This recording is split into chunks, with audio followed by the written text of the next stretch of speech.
Shalom Bapak Ibu. Puji Tuhan, kita memasuki bulan Agustus. Kalau kita renungkan, begitu banyak hal yang sudah Tuhan buat dalam kehidupan kita. Dan kita semua percaya bahwa itu semua karena anugerah Tuhan semata yang memampukan, yang sanggup membuat diri kita memasuki bulan Agustus. Amin. Nah, Bapak Ibu yang dikasihi Tuhan, kita akan bersama-sama belajar tentang satu tema atau topik, perhatikanlah keadaanmu. Perhatikanlah keadaanmu. Saudara-saudara yang dikasihi Tuhan, saya tanya Bapak Ibu Saudara yang dikasihi Tuhan, siapa di sini yang pagi hari ini sudah mandi, tapi lupa bercermin? Angkat tangan. Oh, nggak ada ya. Bu Yuli ternyata jujur juga yang ngacung. Sebenarnya jawab aja dalam hati gitu ya. Ya, pertanyaan saya yang kedua adalah, siapa di sini tadi sebelum datang ke gereja mempersiapkan diri mandi, setelah itu berkaca berdandan? Siapa? Angkat tangan. Oke, cuma sebagian. Yang tidak angkat tangan, Bapak Ibu? Tidak mandi.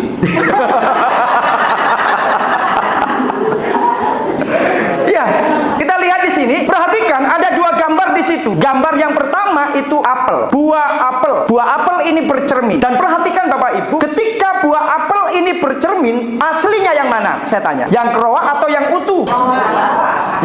Yang keroak, aslinya seperti itu. Tapi ketika dia bercermin, dia menjadi utuh. Menurut Bapak Ibu, ini jujur atau enggak? Yang berikutnya, gambar yang kedua adalah ini bapak-bapak mau pergi ke gereja, mandi, dandan. Ya memang rambutnya itu berdiri, susah sekali untuk disisir Bapak Ibu. Memang ada jenis rambut yang model kayak gini. Dia berkaca dan dia lihat wajahnya. Satu persatu diperhatikan. Bagaimana matanya, bagaimana hidungnya, bagaimana mulutnya, bagaimana pipinya dan lain sebagainya. Dia lihat satu persatu dan dia siap untuk pergi ke gereja. Menurut Bapak Ibu, gambar yang kedua ini jujur atau enggak? Jujur ya. Nah, perhatikanlah keadaanmu. Cermin itu adalah alat satu-satunya yang bisa mengoreksi posisi wajah kita, kondisi wajah kita kayak apa. Betul ya? Semuanya pasti bercermin supaya tahu kondisi keadaan wajah kita seperti apa. Semuanya ganteng-ganteng, semua cakep-cakep, semua cantik-cantik. Amin. Luar biasa. Yuk kita sama-sama buka Alkitab kita di dalam Hagai pasal yang pertama, ayat 1 sampai ayat yang ke-8. Firman Tuhan berbunyi demikian. Pada tahun yang kedua zaman Raja Darius, dalam bulan yang ke-6, pada hari pertama bulan itu, datanglah firman Tuhan dengan perantaraan Nabi Hagai kepada Zerubabel bin Shealtiel, bupati Yehuda, dan kepada Yosua bin Yosadak, imam besar, bunyinya.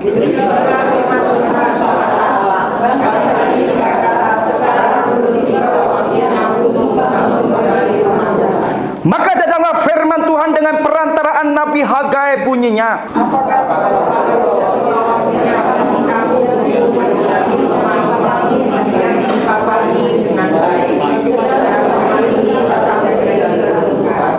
Oleh sebab itu, beginilah firman Tuhan semesta alam, perhatikanlah keadaanmu.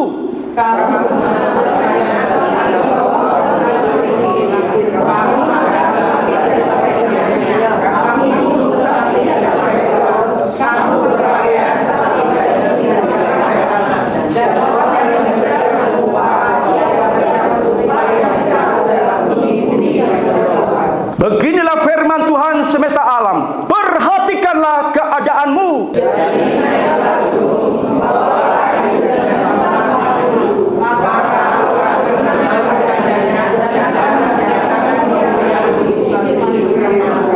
Amin. Penekanan yang kita baca tadi ada dua kalimat yang ditulis di dalam ayat yang ke-5 dan ayat yang ke-7 menjadi perhatian kita. Ayat itu menjelaskan, perhatikanlah keadaanmu. Firman ini muncul dan disampaikan oleh Nabi Hagai pada tahun 520 sebelum Masehi. Pada saat pemerintahan Raja Darius orang Iran, kalau dulu namanya kerajaan Persia. Kalau kita mempelajari secara historis Bapak Ibu, 537 sebelum Masehi, bangsa ini mendapatkan dekrit dari Raja Kores, Raja Persia, diberikan kesempatan bagi orang Israel untuk kembali pulang ke tanah kelahirannya, yaitu Yerusalem. Kenapa demikian?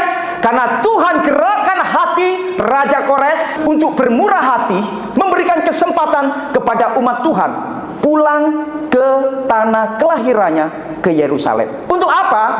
Membangun bait Allah yang sudah runtuh. Saudara yang dikasihi Tuhan, 537 sebelum Masehi, mereka berbondong-bondong, mereka pulang, dan sampailah mereka di tanah kelahiran mereka. Di mana itu? Yerusalem. Pada saat itu gubernurnya atau bupatinya bernama Serubabel, dan imam besarnya bernama Yosua bin Yosadak. Di tempat asing, mereka sedang bergumul tentang nasibnya. Mereka seperti orang yang sedang terkatung-katung di negeri orang lain. Di sana mereka tidak mendapatkan fasilitas, beda pada saat mereka berada di tanah Mesir, di tanah Gosen, pada saat zaman nenek moyangnya. Tetapi pada saat zaman Nabi Hagai ini, Bapak Ibu yang dikasihi Tuhan, mereka dalam keadaan nasib yang tidak baik. Dalam kondisi yang tidak baik itu, Tuhan berfirman, pulang ke Yerusalem, ke tanah kelahiranmu. Lihat di sana ada pekerjaan Tuhan yang besar, dan kalian harus mengerjakan pekerjaan itu. Tapi saudara, mereka ketika sampai tahun 537 sebelum Masehi, sampai ke Yerusalem, mereka melihat dengan kasat mata mereka benar bahwa bait Allah dalam kondisi reruntuhan. Bait Allah dalam kondisi hancur-hancuran. Maka di situ Tuhan minta supaya bait Allah yang hancur dibangun kembali. 1 bulan mereka semangat, 2 bulan mereka masih semangat, 3 bulan mereka masih semangat untuk memikirkan gimana caranya bisa membangun bait Allah yang hancur ini. Tapi tahukah Bapak Ibu, 4 bulan, 5 bulan, 6, mulai mereka mikir Bapak Ibu. Timbul pertanyaan dalam hidup mereka, dalam pikiran mereka, satu dengan yang lain saling sharing dan ngomong seperti ini. Daripada kita bangun bait Allah, kita di sini baru datang, yo kita mikiri awake dewe. Visi mereka sudah mulai pudar, panggilan mereka mulai kabur. Pertama kali dia semangat mendengarkan perintah Tuhan itu, mereka taat. Bulan pertama, 2, 3, 4, 5, sampai 1 tahun Bapak Ibu lebih, mulai mereka satu persatu meninggalkan pekerjaan Tuhan. Lalu mereka punya alasan, nasib kami sebagai pendatang, dalam pengertian baru datang dari negeri orang lain, kami harus membangun nasib kami yang baik. Kami harus membangun masa depan kami. Kami punya anak-anak, kami belum punya rumah di sini. Makanya mereka katakan dalam ayat yang kedua, beginilah firman Tuhan semesta alam, bangsa ini berkata, sekarang belum tiba waktunya untuk membangun kembali rumah Tuhan. Kenapa demikian? Belum. Karena kami sendiri di sini tertatih-tatih untuk membangun masa depan keluarga kami. Akhirnya setelah 1 tahun Bapak Ibu, sama sekali umat Tuhan tidak ada satupun orang yang menyentuh bait Allah itu. Sampai 16 tahun. Satu persatu, tidak ada satupun orang yang menyentuh pekerjaan Tuhan. Satu persatu tidak ada orang yang mau peduli dengan pekerjaan Tuhan itu. Satu persatu meninggalkan rumah Tuhan itu, dan mereka mulai membangun rumah mereka masing-masing. Mereka melupakan hal yang esensi, padahal yang esensi itulah letak berkat mereka. Di sini ada teguran Tuhan yang luar biasa. Karena 16 tahun mereka melupakan pekerjaan Tuhan, mereka tidak ada koneksi dengan Tuhan, mereka tidak ada relasi dengan Tuhan. Maka perhatikan baik-baik Bapak Ibu, firman Tuhan di dalam ayat yang kelima, hei umatku, perhatikanlah keadaanmu, koreksi dirimu, berkaca diri. Kenapa kamu melakukan banyak hal tapi tidak ada hasilnya? Kamu menabur banyak tetapi membawa pulang hasil sedikit. Kau menabur, ada hasil? Ada. Tapi antara apa yang ditabur tidak seimbang dengan yang dituai. Itu kalau ilmu bisnis namanya apa Bapak Ibu? Rugi. Bapak Ibu, mereka bekerja keras loh. Tapi mereka bekerja keras untuk diri mereka sendiri. 16 tahun bait Allah dibiarkan tergeletak. Pekerjaan Tuhan tidak ada satupun orang yang menyentuh. Tidak ada satupun orang yang mau memikirkan tentang perintah Tuhan itu. Berikutnya, kamu menabur banyak tetapi membawa pulang hasil sedikit. Itu yang pertama. Yang kedua, kamu makan tetapi tidak sampai. Pernah nggak ngalami muakannya banyak tapi nggak kenyang-kenyang? Ada istilah busuk lapar. Perhatikan baik-baik Bapak Ibu. Kalau kita kembali belajar dari Alkitab ini, itu bisa terjadi. Ada orang makan satu hari 4 piring, bilangnya saya ini kalau makan nggak kenyang-kenyang Pak. Jadi coba periksa masing-masing perut Bapak Ibu. Yang gemuk-gemuk apalagi yang gede-gede perutnya, tolong diperiksa ya. Tapi saya percaya Bapak Ibu makan sedikit sudah kenyang ya. Kamu makan banyak tapi nggak pernah kenyang. Ternyata ini efek Bapak Ibu. Nggak peduli dengan pekerjaan Tuhan. Ternyata Tuhan buat seperti itu. Bukan hanya itu. Perhatikan yang ketiga. Kamu minum tetapi tidak sampai puas. Tenggorokan kering terus. Minum kering terus. Dan bekerja untuk orang upahan. Yang berikutnya dikatakan, kamu berpakaian tetapi badanmu tidak sampai panas. Ia bekerja untuk upah yang ditaruh dalam pundi-pundi yang berlobang. Orang Jawa bilang jaringannya bocor. Orang yang tidak mengoreksi hidupnya, rohaninya, itu dampaknya ngeri Bapak Ibu.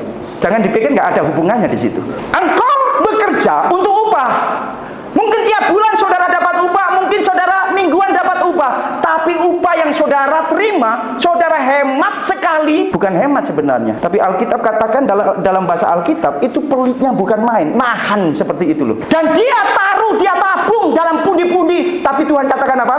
Pundi-pundimu bocor. Kau taruh hartamu di situ. Tapi kau tidak bisa menikmati harta itu hilang. Begitu banyak orang bersaksi. Ini gaji saya banyak Pak. Tapi nggak ngerti. Larinya kemana? Sama seperti ini. Koreksi rohanimu. Saudara, jangan dianggap itu main-main. Ini sudah dialami oleh umat Tuhan pada saat zaman Nabi Hagai. Bekerja siang malam hanya untuk memikirkan diri mereka sendiri, nasib mereka. Tapi mereka melupakan pekerjaan Tuhan. 16 tahun bukan waktu yang singkat Bapak Ibu. Dan di situ dikatakan ayat yang ke-9. Kamu mengharapkan banyak, tetapi hasilnya sedikit. Kalau orang bekerja, orang bisnis berharapnya untungnya gede. Nggak nyocok dengan modalnya. Orang bilang seperti itu. Tuhan katakan, dan ketika kamu membawanya ke rumah, apa bilangnya? Aku menghembuskannya. Siapa yang menghembuskannya? Ngeri Pak Bu. Kerja capek-capek, dikumpulin. Tapi Tuhan bilang apa? Aku tiup berkat itu. Hilang. Pindah ke D3 nomor 11. Haleluya, haleluya. Haleluya loh. Saudara banyak belajar dari hamba-hamba Tuhan. Saya sendiri itu belajar dari para senior saya, pendeta-pendeta hamba-hamba Tuhan. Kami sering sharing sama istri. Lihat hamba Tuhan, mereka hidup full melayani Tuhan. Mereka tidak mengharapkan untuk digaji.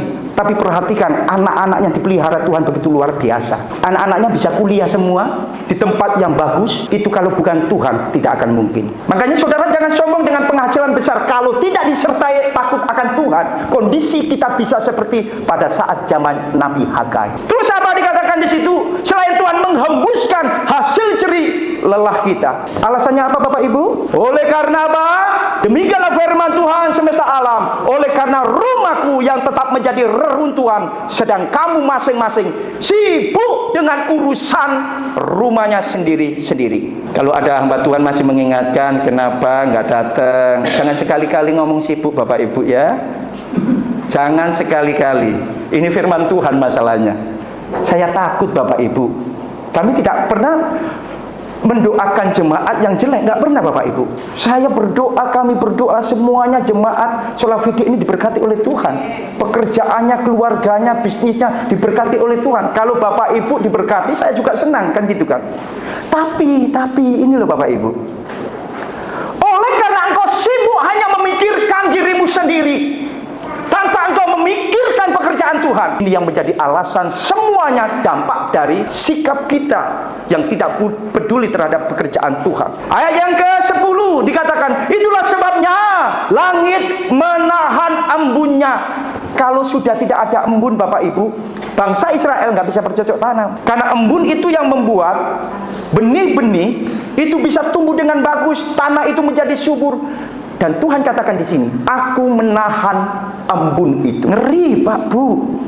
Terus apalagi dibilang Bapak Ibu? Dan bumi menahan hasilnya. Capek-capek bercocok tanam siang malam, apa Bapak Ibu? Banting tulang. Tapi nggak disertai takut akan Tuhan, Bapak. Orang lain yang menikmati, dan orang yang menikmati itu pasti orang yang takut Tuhan, tidak mungkin dah. Makanya dalam kitab Pengkhotbah jelas sekali. Ada orang yang dikaruniai oleh Tuhan kekayaan, tetapi tidak dikaruniai untuk menikmati. Dan yang menikmati itu pasal yang terakhir. Siapakah itu? Orang yang takut Tuhan. Tuhan menahan hasil bumi. Dan dikatakan ayat yang ke-11, ini dampak orang yang tidak mempedulikan kehidupan rohaninya. Aku memanggil kekeringan datang ke atas negeri. Ke atas mana saja Bapak Ibu? Ke atas gunung-gunung. Gunung-gunung itu sumber mata air Bapak Ibu. Gunung-gunung itu penghasil terbesar bagi orang Israel pada saat itu. Dari kayunya, ya kan? Pohon-pohon itu penghasil. Tapi Tuhan katakan, aku mengirim kekeringan atas gunung-gunung itu. Atas apa lagi? Atas gandum. Gandum itu kebutuhan pokok. Kalau kebutuhan pokok ini sudah diserang Bapak Ibu, sudah alamat itu. Ada orang bilang seperti ini, kalau nggak kerja, dapurnya nggak bisa ngebul. Ini bicara tentang apa Bapak Ibu? Kebutuhan pokok. Ini sesuatu yang dibutuhkan oleh manusia. Semua manusia membutuhkan, yaitu makanan. Jadi Bapak Ibu, sampai yang namanya kebutuhan, bukan keinginan ya, kebutuhan ini sampai ditiadakan untuk umat Tuhan. Ngeri, sangat ngeri sekali. Dan di sini gandum ke atas anggur, kekeringan ke atas anggur. Anggur itu mahal Bapak Ibu, juga penghasil terbesar bagi umat Tuhan pada saat itu. Tapi nggak ada hasilnya. Ke atas apa lagi Bapak Ibu? Minyak. Iya, ke atas minyak, ke atas segala yang dihasilkan tanah, ke atas manusia, dan ke atas hewan, dan ke atas segala hasil usaha yang diguluti oleh umat Tuhan pada saat itu. Hasilnya nol. Yang menjadi pertanyaan untuk kita adalah, apakah kita sudah memperhatikan keadaan rohani kita? Ataukah kita berkata, gak cukup waktunya Pak, kami sibuk Pak, belum saatnya Pak mendukung pekerjaan Tuhan Pak. Dan umat Tuhan pada saat itu punya konsep hidup seperti ini. Nunggu kalau aku wes mapan, rumahku wes mapan, masa depan keluarga aku mapan, baru aku dukung pekerjaan Tuhan. Pak Bu, kalau jadi berkat jangan nunggu kaya. Tetap aja nggak kaya-kaya kok. Kalau mau menabur, justru pada saat kondisi kita nothing, keadaan kita kosong, justru di situ nilainya sangat tinggi di mata Tuhan. Amin. Itu namanya iman. Iman adalah ketaatan terhadap perintah Allah. Sekali lagi ya Bapak Ibu, iman adalah ketaatan terhadap perintah Allah. Jadi iman itu adalah bicara ketaatan. Bukti orang beriman taat. Tidak ada cara yang lain. Kalau orang berkata, Tuhan aku ingin sembuh, rata-rata banyak orang berdoa seperti itu. Ini bukan iman, ini keinginan. Kalau bicara tentang iman, itu bicara pengorbanan. Kalau saudara mengharapkan sesuatu kepada Tuhan, dari sakit supaya sembuh, itu keinginan. Itu bukan pengorbanan masalahnya. Iman selalu buktikan pengorbanan. Bisa tahu perbedaannya Bapak Ibu? Paham ya? Jadi Tuhan menuntut iman mereka, Tuhan menuntut ketaatan mereka, dan ketaatan mereka harus mereka tunjukkan apa? Berkorban. Kalau kamu menunggu, kamu harus sudah siap semua, masa depanmu baik-baik baru mendukung pekerjaan Tuhan, engkau sudah mengabaikan hal yang esensi. Saudara-saudara yang dikasihi Tuhan, ya, saya dulu pernah berpikir seperti itu, memikirkan seandainya saya hari ini punya mobil, pada saat itu belum menikah Bapak Ibu, saya pasti bantu orang. Jadi menunggu kalau saya punya, menunggu kalau saya berhasil, menunggu saya sukses dan lain sebagainya. Tapi Tuhan minta sekarang. Kadangkala kalau kita pikirkan, kok kenemenen ya Tuhan ini, kok kelihatannya dalam tanda kutip kok jahat sekali. Kondisi kami ini memang butuh. Betul ya Bapak Ibu ya? Orang baru datang kok Bapak Ibu. Dan ketika mereka menginjakkan kaki di Yerusalem itu, Bapak Ibu, itu mereka dalam keadaan nggak punya apa-apa. Kalau kita berpikir wajar kalau mereka bangun rumah mereka sendiri, tapi ternyata Tuhan tidak mau yang seperti itu. Tidak mau. Bangun dulu rumahku, baru nanti rumahmu akan terbangun dengan caraku. Ini sesuatu yang sangat kontras, dan ini membutuhkan apa yang disebut dengan iman. Saudara-saudara yang dikasihi Tuhan, berikutnya, perintah untuk membangun rumah Tuhan. Perhatikan ayat yang ke-8. Naiklah ke gunung, bawalah kayu, dan bangunlah rumah itu. Pergi kalian, naik ke gunung, potong pohon-pohon itu, cari yang bagus, dan bangun rumah itu. Ketika bangsa Israel mendengarkan perintah firman Tuhan, pertama itu mereka berespon berat sekali. Tapi ketika Tuhan mengoreksi kondisi rohani mereka, ternyata gara-gara mereka melupakan pekerjaan Tuhan, akhirnya mereka nggak punya relasi dengan Tuhan selama 16 tahun. Jiwa mereka kosong. Dipikir mereka itu wajar-wajar aja, kalau rohaninya kosong, jiwanya kosong, itu wajar-wajar aja. Saya bersyukur Bapak Ibu saudara-saudara yang dikasihi Tuhan, di tempat ini Bapak Ibu antusias untuk mendengarkan firman Tuhan. Kenapa demikian? Karena jiwa itu membutuhkan makanan rohani, gak bisa digantikan oleh apapun juga. Ya, dan itu linier antara kondisi rohani dengan berkat Tuhan, itu selalu menyertai, nggak mungkin tidak. Saudara-saudara yang dikasihi Tuhan, perintah Tuhan, naiklah ke gunung, bawalah kayu, bangunlah rumah itu. Tuhan memberikan perintah praktis dan tegas, bangun kembali rumah Tuhan. Saudara, Tuhan berkenan jika umatnya taat dan mendahulukan kemuliaannya. Kalau ada seorang bapak, dia kerja di luar negeri, di Dubai, lalu dia kirim uang ke anak-anaknya, tolong bangun rumahku ya, tolong bangun, belikan material, carikan yang namanya arsitek yang terbaik, aku kirim duit, aku kirim. Tiba-tiba uang itu digunakan anak-anaknya foya-foya, Bapak Ibu. Menurut Bapak Ibu, kalau Bapak Ibu posisi sebagai seorang ayah, gimana Bapak Ibu? Marah. Pasti marah ya. Gak ada hasil ternyata, digunakan untuk foya-foya. Ini bahaya sekali kan, gitu kan. Nah, inilah kondisi umat Tuhan pada saat itu. Nah, membangun rumah Tuhan, kalau diimplikasikan dalam kehidupan kita saat ini bicara tentang bagaimana pelayanan kita, kesetiaan kita dalam mengiring Tuhan, kesetiaan kita dalam melayani Tuhan, ya, menyokong pekerjaan Tuhan, ya, sejauh mana kita meresponinya, menghidupkan kembali api semangat pelayanan kita, penginjilan kita, api ibadah kita, komunitas kita. Pak, Bu, ini menjadi sebuah pertanyaan buat kita masing-masing.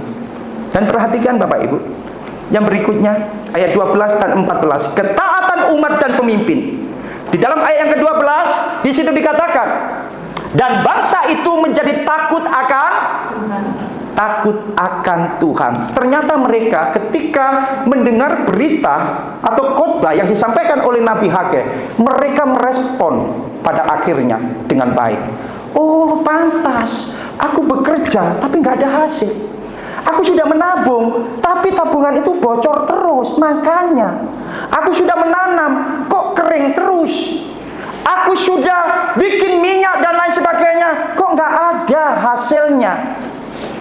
Bapak Ibu yang dikasihi Tuhan, mereka mulai mengoreksi diri, berkaca, bercermin rohani mereka.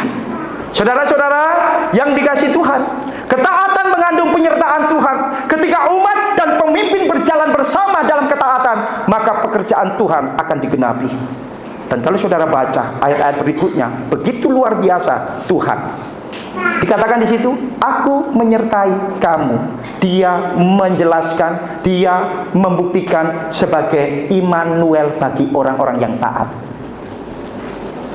Maka Bapak Ibu, jangan pernah takut. Ya, kalau ada yang bertanya seperti ini, Pak, aku ini sudah takut Tuhan loh Pak. Aku sudah mendukung pekerjaan Tuhan loh Pak. Aku sudah support itu. Bahkan aku ambil bagian pelayanan di gereja.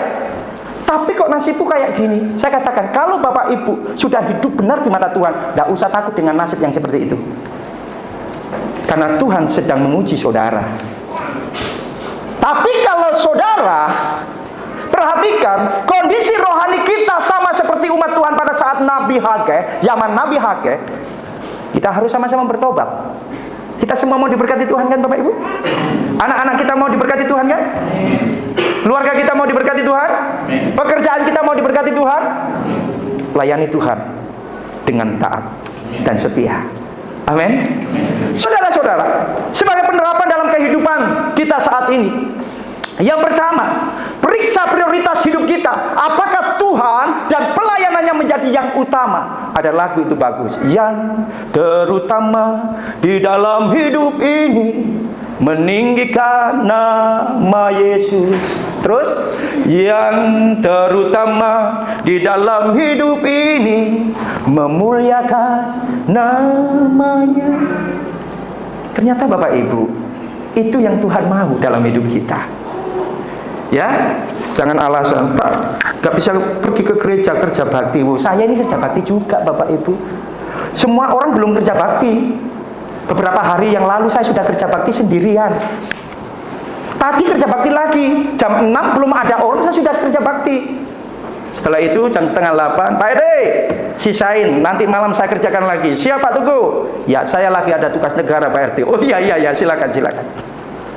Semua bisa diatur kok. Gimana prioritas Tuhan ini menjadi yang utama.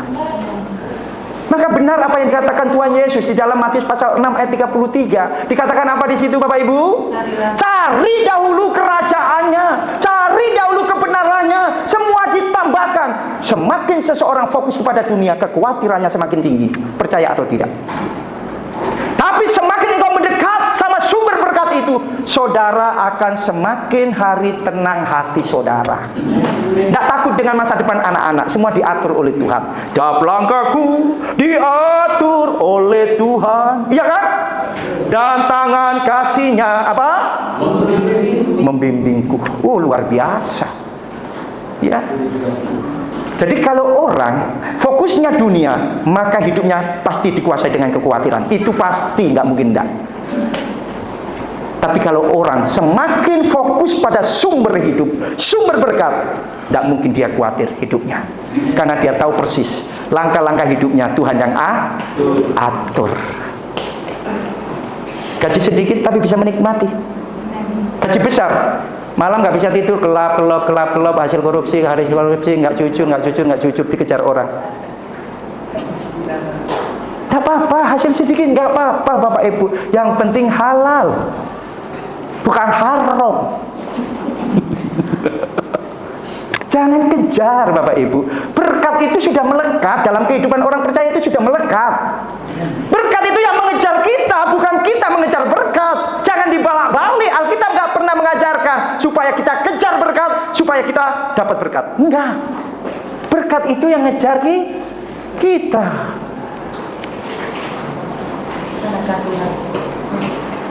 Cari dahulu kebenarannya. Yang kedua, jangan tunda panggilan Tuhan. Kalau Tuhan menginginkan hatimu saat ini untuk taat kepada Tuhan, jangan tunggu besok Tuhan, besok masuk rumah sakit. Pak, doakan saya. Kenapa? Minta apa? Biar saya sembuh Pak. Kalau sembuh saya melayani Tuhan. Kasep. Tuhan kasih sisa. Jangan Bapak Ibu ya. Kasih yang terbaik karena Tuhan sudah kasih yang terbaik. Jadi jangan tunda panggilan Tuhan. Banyak orang berusaha menunggu waktu yang tepat, padahal Tuhan menunggu ketaatan kita sekarang. Memang tidak mudah Bapak Ibu. Kita belajar taat itu nggak gampang.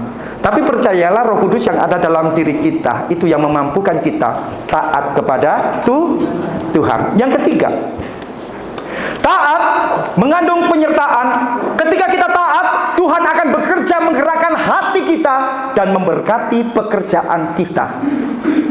Saudara-saudara yang dikasih Tuhan, tidak ada cara yang lain. Ketaatan adalah bukti daripada iman kita. Bapak Ibu yang dikasih Tuhan, ini penting sekali buat kita. Ini penting sekali buat kita. Sebagai kesimpulan, Kondisi rohanimu menentukan keadaanmu. Prioritaskan Tuhan di atas segalanya. Percayalah, berkatnya menjadi bagian dalam kehidupan kita. Ketika saudara prioritas dengan Tuhan, ketika saudara mengutamakan Tuhan, saya percaya keturunan kita menjadi keturunan yang luar biasa. Ya, tidak usah takut Bapak Ibu. Oh, tapi anakku kan sekolah di negeri. Tidak usah takut. Mau sekolah dimanapun, kalau anak itu sudah tertanam menjadi anak yang takut akan Tuhan, masa depannya Tuhan yang ngatur. Tidak usah takut.